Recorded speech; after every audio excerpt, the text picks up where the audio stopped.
मैं 3 साल से लेके 14 साल तक 3 to 14 years तक एक अंकल, लेकिन हम तो उसको पापा बुलाते हैं क्योंकि वो अंकल और मेरे पापा वो दोनों सेम एज है।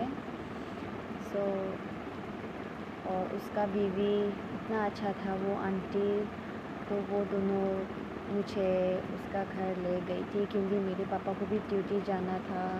और मेरी एक दीदी है, 2 भाइयाँ था, हम 4 थे, एक माँ एक पापा का बच्चे। तो वो लोग स्कूल जाती थी तो मुझे देखभाल करने के लिए थोड़ा मुश्किल होती थी। सो उन लोगों ने मुझे उसका घर में ले गई थी। हाँ, मैं मतलब दिन में घर में जाके खेलती थी लेकिन रात को वहाँ जाके सोती थी। तो वैसे 14 साल वैसे बीत गया।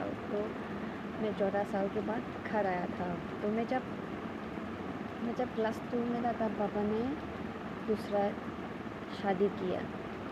तो उसके बाद वो जो नया माँ आया था तो उसने 3 बच्चे पैदा किया था, 2 लड़का 1 लड़की। और मेरा जो एक दीदी है वो शादी हो गया, और मेरा बड़ा भैया उसका देहांत हो गया। फिर मेरा एक भाई है, एक भैया है। मैं सबसे छोटी थी, हम चारों में मैं सबसे छोटी थी। तो इसे करके ना पता ही नहीं चला कि क्या हो रही है, क्या होने वाले हैं, या आगे जाके क्या होगा। बस ये सोचते सोचते ना लाइफ इतना आगे आ गया था कि कभी कभी ये सोचते ना कि काश मैं फिर से मेरी बचपन में लौट सके। तो क्योंकि इतना परेशान हो रहा था, इतना टेंशन हो रही थी। मुझे पढ़ने का बहुत शौक़ है, मुझे बहुत पढ़ना चाहती हूँ, बहुत पढ़ना चाहती थी मैं क्लास 8 तक, क्लास 9 तक सही था। उसके बाद जब क्लास 10 में गई तो मेरी बीमार शुरू हो गया था, और बीमार रहती थी। और मैं एक बात कहना चाहती हूँ जो मेरी लाइफ में हुआ था। जैसे कि एक ऐसे मतलब टेस्टिमोनी जैसा है। सो मैं जब क्लास 10 में था, वो 2005 में है। तो हम लोग कोचिंग क्लास लेती थी शाम को, तो 2 to 4 इवनिंग 2 to 4 PM लेती थी। तो एक रात ऐसा हुआ था कि हम लोग 4 बजे छुट्टी हुआ, तो थोड़ा अंधेरा हो गया था। तो मेरा एक सहेली था, तो उसने कहा कि उसके घर चलती है। तो उसके घर थोड़ा दूर था, तो मैंने बोल दिया, मतलब मैंने मना किया कि आज तो काफ़ी रात हो गया, तो कल आएगा ऐसे। तो लेकिन वो इतना ज़िद पकड़ रही थी। तो मैं और मेरी एक सहेली थी, तो दोनों साथ में गई थी। तो उसके घर पहुंची, एक गिलास पानी पिया, फिर वापस आ गए। तो वापस आते समय मैं और मेरी सहेली, हम लोग का गांव में से है ना,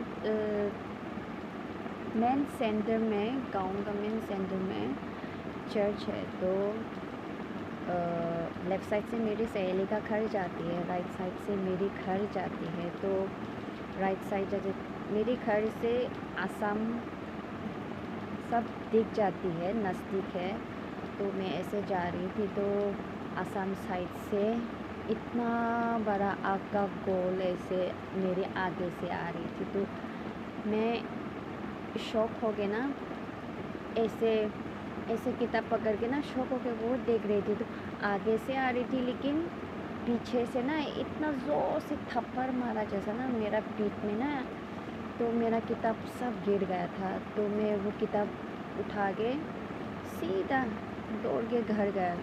तो मेरे पापा बचपन से हमेशा बोलती थी कि जब भी बाहर से आए हमेशा किचन में जाके पहले 1 सेकेंड ही सही किचन में थोड़ा बैठ के रूम में जाना ऐसे बोल रही थी। लेकिन मैं उस रात हमारा घर ऐसा था ना, दरवाज़ा 2 था, एक अंदर से और एक मतलब मेन डोर बाहर वाले से मैं मेरे रूम में चली गई। तो तब मैंने सुना पापा और मेरी छोटी माँ वो दोनों खाना खा रही थी किचन में। तो जब हमारा बुरा नहीं खाई थी, वो तो टोकता का था, फ्लोर टोकता का था। तो मैं हमेशा मेरे रूम में बिस्तर के सामने बोतल, एक पानी बोतल और एक ग्लास रखती थी। तो मैं अचानक से सांस भूलने लगी। फिर ऐसे बहुत तकलीफ़ हो रही थी, यहाँ बहुत दर्द होने शुरू हुआ। तो मैंने पापा को आवाज़ दिया, लेकिन मेरी आवाज़ ऐसे मतलब किसी ने मेरे मुंह बंद कर दिया जैसे हुआ। तो मैं ऐसे करके पूरा पानी का बोतल फ्लोर में गिरा दिया। तो पापा दौड़ के आया कि क्या हो रहा है। तो उसके बाद तो मैं बेहोश हो गई थी। तो फिर मैं जब होश आया तब पूरा कॉलोनी वो लोग घर में आ गया था कि मतलब उन लोगों को तो ये सोचा होगा कि मैं मर गई। और उसके बाद ऐसे 3 दिन घर में बैठे रही। फिर हॉस्पिटल ले जाने के बाद डॉक्टर ने मेरा ट्रीटमेंट किया। फिर डॉक्टर ने बोला कि मेरे हार्ट में एक नर्व्स में ब्लड अच्छा से फंक्शन नहीं होती ना, इसीलिए मेरी सांस अचानक वैसे बंद होके बेहोश हो जाती है। डॉक्टर ने वो कह दिया। फिर प्रेयर करने वालों से भी पूछा तो सभी लोग कहते कि